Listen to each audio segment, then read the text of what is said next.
In this video, you will learn how the Vikings became the personal bodyguards of the Roman emperors, how every time an emperor died, they had the legal right to rush into the palace and plunder all the gold they could carry, how Prince Vladimir rejected Islam because his warriors could not live without alcohol, and how the graffiti of one Viking still adorns the holiest temple in Istanbul. This is a true story, and it is far stranger than any television series. I wish you an enjoyable viewing. Subscribe to the channel.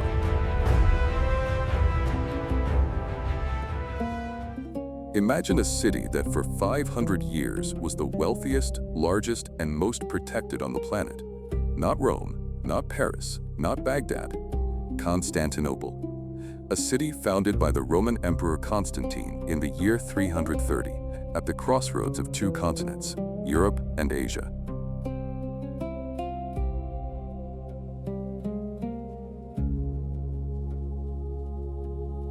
It stood on a peninsula surrounded by water on three sides, and on the fourth side it was protected by a triple ring of walls, an outer moat filled with water, the first wall, the second wall, and finally the main wall 12 meters high, with towers every 50 meters.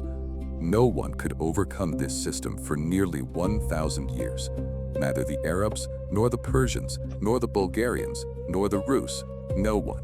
At a time when London was a rural settlement with a few thousand inhabitants, up to 500,000 people lived in Constantinople. There were aqueducts here that carried water for tens of kilometers, and a sewage system that Western Europe would not see for another 7 centuries.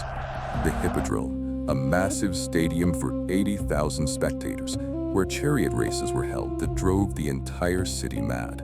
Libraries with thousands of manuscripts, palaces with marble floors and golden mosaics, the Hagia Sophia, the largest building in the world at that moment, with a dome that seemed to float in the air.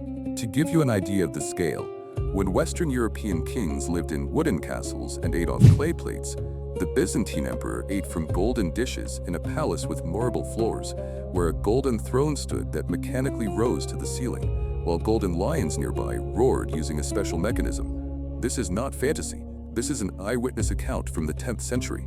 But Constantinople was not only beautiful, it was strategic. The city controlled the Bosphorus, the only passage between the Black and Mediterranean seas. Every ship, every merchant, every piece of cargo from Asia to Europe and back passed by these walls. Customs duties and taxes from this trade made the city fabulously wealthy. Whoever held Constantinople held the throat of world trade.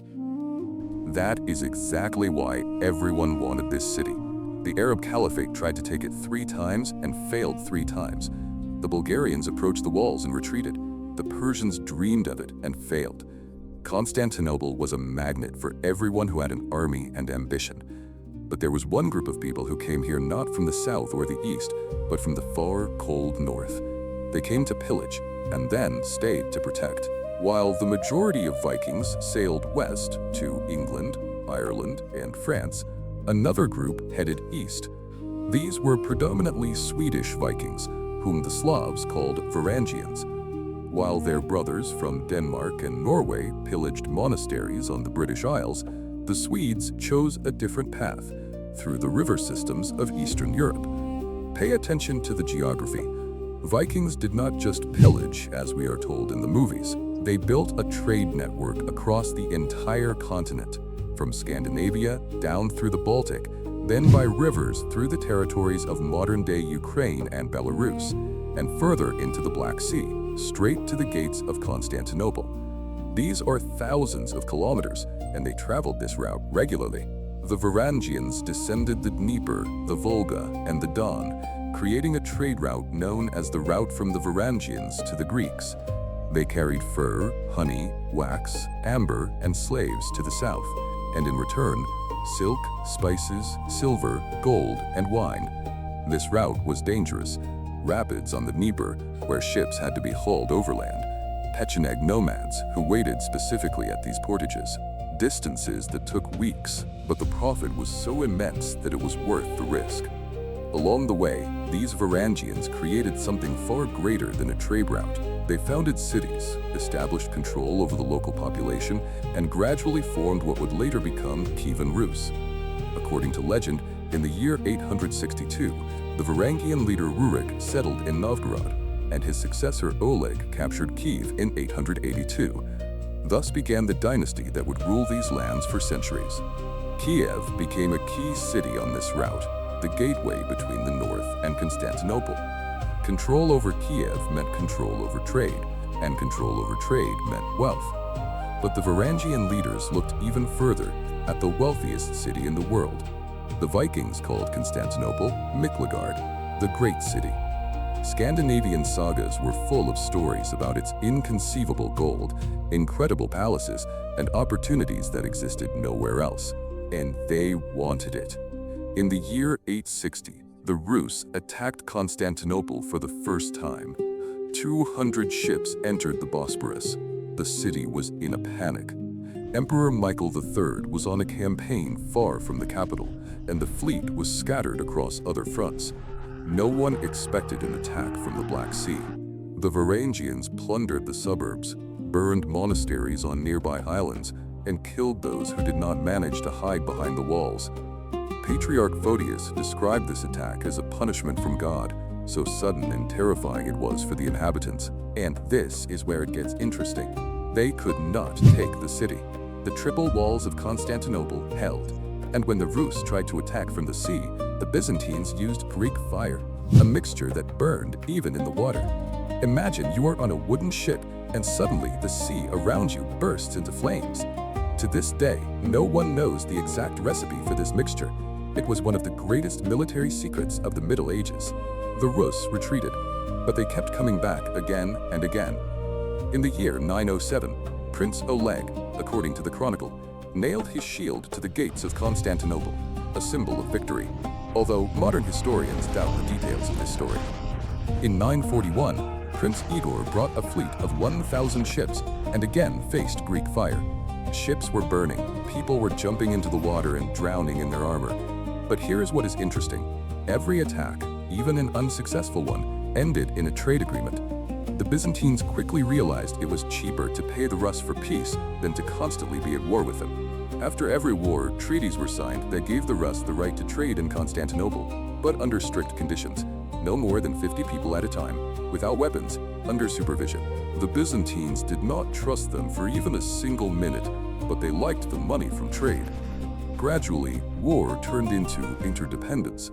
The Rus needed Byzantine goods and gold. Byzantine needed Rus warriors, strong, cheap, and certainly loyal to the one who pays. And then something happened that no one had predicted. The Byzantine emperors saw how these barbarians from the north fought, without fear, without retreat, with the same reckless courage that made their blood brothers the terror of England and France. And they realized a simple thing. If you cannot defeat them, hire them. Individual Varangians had served in the Byzantine army since the middle of the 9th century. Small detachments of mercenaries in Crete, Dalmatia, and Italy. But everything changed in the year 988. The Byzantine Emperor Basil II, a man who would later be called the Bulgar Slayer for his unheard-of cruelty, found himself in a crisis. Two powerful generals, Bardas Phocas and Bardas Skleros, raised a rebellion and led their armies toward the capital.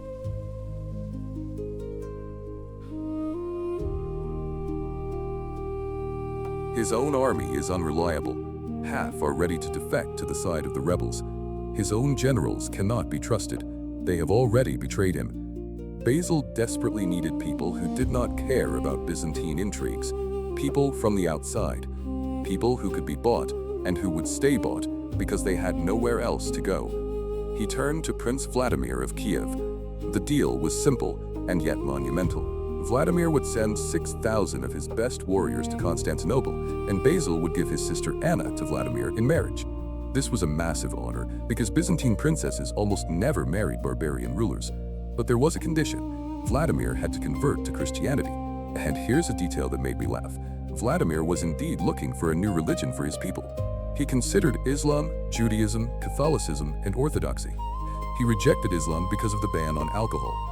According to the chronicle, he supposedly said, "Drinking is the joy of the Rus. We cannot exist without this pleasure."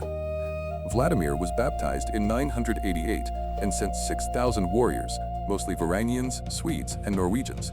The historians believe that in this way, Vladimir solved two problems at once. He fulfilled the agreement with Basil, and at the same time got rid of his most restless and dangerous men, those he could not pay and whom he was afraid to keep close. 6,000 hungry armed Vikings in your capital. This is not an army, it is a time bomb. These 6,000 arrived in Constantinople and immediately proved their worth.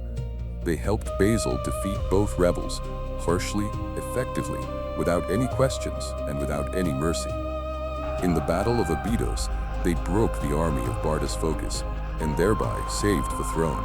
Basil was impressed and made a decision that would define the next 5 centuries of Byzantine history.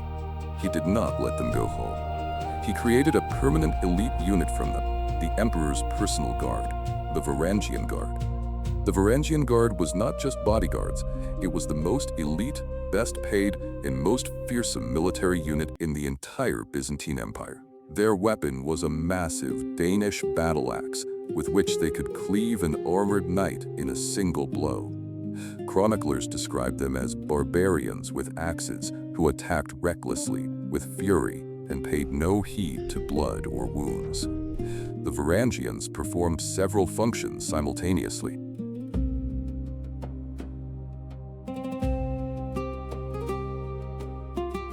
The emperor's primary personal guard. They stood around the throne during audiences, accompanied him on every journey, and slept near his chambers. They were instantly recognizable by their long hair, a ruby earring in the left ear, and the massive axes they carried on their shoulders. Byzantine Princess Anna Komnene, in her chronicles, called them barbarians from Thule, referring to Scandinavia. But this was not just a ceremonial role. On the battlefield, the Varangians were the last reserve. They were thrown into the hottest spot when everything else failed. In 1122 at Beroia, the main Byzantine army fled the battlefield. The Varangians stayed. Not only did they stay, they launched an attack, hacked through the enemy defenses with their axes, attacked the enemy commander, and turned a shameful defeat into a total victory. This became a legend. Look at this system of loyalty. The Varangians were loyal to the throne, not to a specific person. This is the key difference.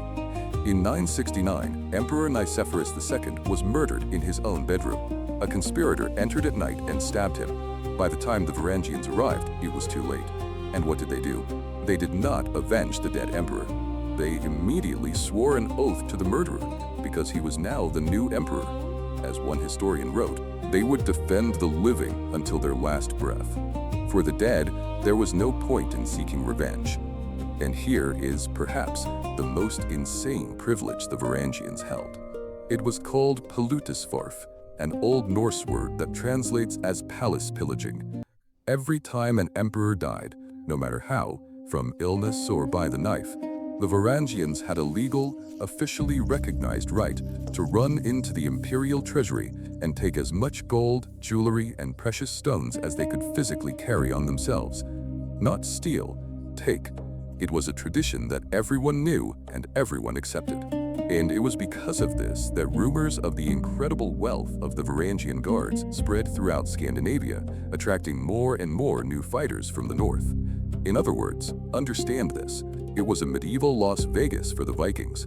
You arrive from frozen Scandinavia, where you have a small farm and 10 sheep. 1 year later, you are standing in a golden palace, eating from the emperor's table, and you have the right to legally pillage the treasury when your boss dies. It is no wonder that this unit never had any problems with recruitment. Basil II used the Varangians not only as bodyguards. He took them with him on every campaign. Syria, Armenia, Georgia, Bulgaria. Everywhere Basil fought, his Varangians were by his side. It was during the Bulgarian campaign that he earned his nickname, the Bulgar Slayer. This happened after the Battle of Kyivan in 1014, when 15,000 Bulgarian prisoners were blinded. 99 out of every 100 lost both eyes, while every 100th man lost one to lead the rest home. The Varangians likely participated in this as well. Among the thousands of Vikings who passed through the Varangian Guard, one stands apart from all the rest. Harald Sigurdsson, Harald Hardrada, which means the stern ruler. His life is a ready-made script for a series that no one has filmed properly yet. In 1030, 15-year-old Harald took part in the Battle of Stiklestad, where his brother, King Olaf, died. Harald himself was wounded and barely survived. Without a crown, without an army, without prospects, he found himself in exile and began a long journey that would lead him through half the known world.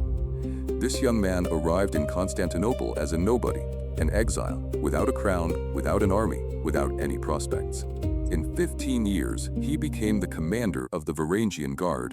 He fought in Sicily, Bulgaria, Palestine, Jerusalem, and North Africa. He amassed such fantastic wealth that when he returned to Scandinavia, he was able to buy himself an army, a crown, and become the King of Norway. From nobody to king, and all thanks to Constantinople. First, Harald arrived at the court of Yaroslav the Wise in Kiev, where he served for several years. There, he fell in love with Yaroslav's daughter, Elizabeth, but Yaroslav had no intention of giving his daughter to a landless exile. Harald needed wealth and glory, and he knew where to find them. In Constantinople, Harald rose quickly through the ranks of the Varangian Guard. He was a brilliant commander and a fearless warrior. According to the sagas, he fought in Sicily against the Arabs, in Bulgaria, and in the Holy Land. Every campaign brought him more gold and a greater reputation. He sent the treasures to Kiev for safekeeping with Yaroslav and as proof that he was worthy of his daughter. But relations with the Byzantine court soured. According to one version, Harald quarreled with the empress. According to another, he simply decided that he had collected enough. He secretly left Constantinople. According to some sources, he actually fled and returned to Kiev. Yaroslav, seeing his wealth, finally agreed to give Elizabeth away. Harald returned to Scandinavia as one of the wealthiest men in the north. In 1046, he became the co-ruler of Norway and then the sole king. For 20 years, he ruled Norway harshly, effectively, and ambitiously, but his ambitions were what killed him. In the year 1066, Harald decided that Norway was not enough for him. He assembled an armada and invaded England. He died at the Battle of Stamford Bridge. And here is the chain of events that changed everything. The English king, Harold Godwinson, who had just defeated Harold in the north, had to rush south, where William the Conqueror was already waiting for him. The exhausted army is lost at Hastings, and Anglo-Saxon England ceased to exist. The death of the Viking who had grown rich in Constantinople indirectly destroyed an entire country. And here is the strangest twist of this story. After the Norman conquest of 1066, thousands of Anglo-Saxons, warriors and nobles who had lost their country, their lands, and their lords, sought a new place to live and serve. Many of them went to the other end of Europe, to Constantinople. Imagine this situation. Anglo-Saxons, defeated by the Normans, descendants of the Vikings, flee to the other end of Europe, and there they join the Varangian Guard, a unit founded by Vikings. They serve alongside those whose relatives were seizing their homeland, the vanquished and the victors in the same barracks. History sometimes has a very dark sense of humor. In the year 1088, 235 ships with thousands of Anglo-Saxons and Danes arrived in Constantinople. According to one source, there were more than 5,000 of them. Those who did not join the Guard founded their own settlement called Helenopolis on the coast of the Black Sea and garrisoned it for Emperor Alexios I. Anglo-Saxons gradually became the dominant group in the Guard.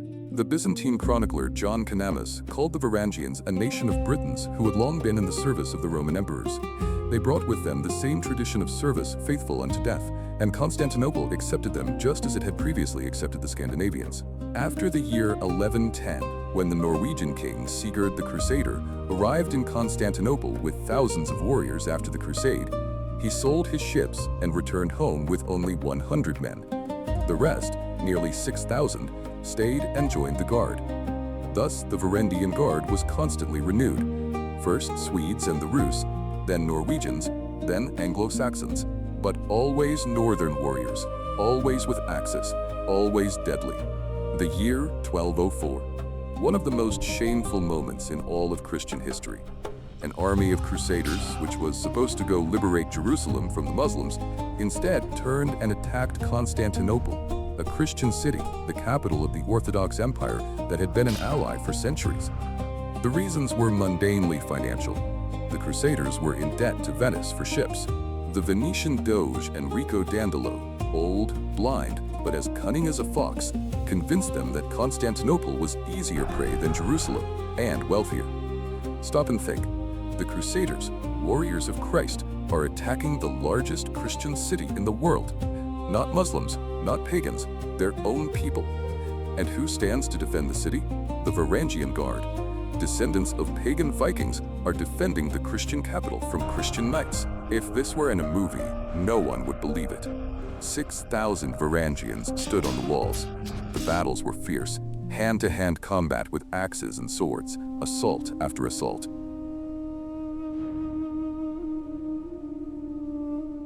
Chronicles described that the battle was very brutal, involving close combat with axes and swords. The attackers scaled the walls, and prisoners were taken from both sides. But this time, the walls did not hold. It was not due to the weakness of the Varangians.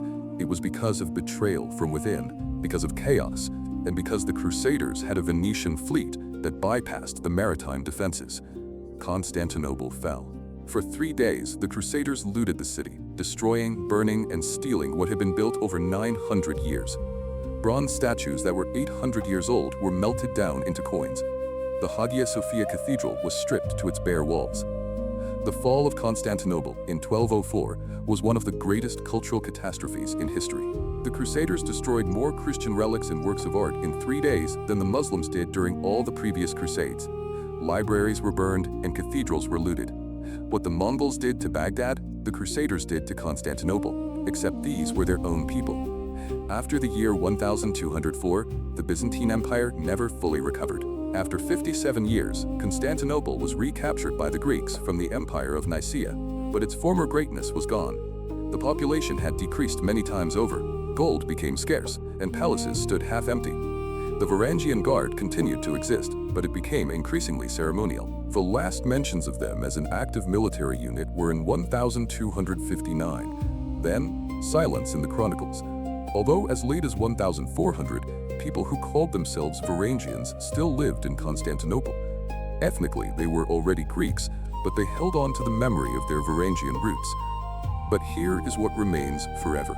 Enter the Hagia Sophia in Istanbul, one of the greatest temples in human history. On the marble railings of the second floor, if you look closely, you will see something strange. These are runes. Old Norse runes, carved with a knife into the marble. Most have worn away over 1,000 years, but one can still make out a name. Halfdan. Halfdan was here. On another railing is another name, Arni. This means that 1,000 years ago, some Vikings stood in the holiest temple of the wealthiest city on earth and carved his name, like a teenager writing on a desk at school. This inscription still exists today, and it means more than any chronicle. The Varangian Guard existed for almost 5 centuries, from the end of the 10th to the middle of the 15th. During this time, thousands of Scandinavians, Rus, Anglo-Saxons, Danes, and Norwegians passed through it. They brought their combat skills, their loyalty, and their axes to Byzantium, and took away gold, culture, and a new faith. Here is a fact that few people know. The Varangians, returning home to Scandinavia from Constantinople, brought with them the cult of Saint Nicholas, their patron. Saint Nicholas became popular in Scandinavia and Iceland, and then transformed into the image of Santa Claus. That is to say, there is a direct link between the Viking bodyguards in Constantinople and Santa Claus. History is one continuous, crazy chain. The influence of the Varangians can be traced in other ways as well. Runic stones in Sweden mention those who died in the East. Dozens of stones, each telling of someone's son, brother, or father who went to Constantinople and never returned. Orthodox churches in Scandinavia, built by those who returned, bringing with them a new faith. Trade routes that connected the Baltic to the Black Sea and functioned for centuries, creating links between cultures that would never have met without the Vikings. The year 1453. Ottoman Sultan Mehmet II. He brought an army of 80,000 warriors to the walls of Constantinople and brought cannons that these walls had never seen before. Against him were fewer than 10,000 defenders. The siege lasted 53 days. And you know what? Among the last defenders of Constantinople, according to some sources, were people who called themselves Varangians. 500 years after the creation of the Guard, they were still there. Descendants of those same northern warriors who came here in the year 988. The city fell. They remained until the end. On the 29th of May, 1453, the walls were breached. The last Byzantine emperor, Constantine XI, died in battle. According to legend, he tore off his imperial insignia and threw himself into the thick of the battle as a common soldier to die along with his city. His body was never found. Constantinople became Istanbul. Hagia Sophia became a mosque. The millennium of Byzantium ended in one day. But Halfdan's graffiti on the marble remained, and it will stand for another 1,000 years after us. This is what I want you to remember from this video. The Vikings, whom we know from movies as raiders and destroyers, were for 5 centuries the backbone of the wealthiest empire in the world. A Varangian who came from a frozen fjord became the guardian of the Golden Throne. An Anglo-Saxon who lost his homeland found a new one at the other end of Europe. An exile without a penny became a king. All roads truly led to Constantinople, and all these people left their mark in marble, in gold, and in history. I'm Mikhailo. Thank you for watching. The next video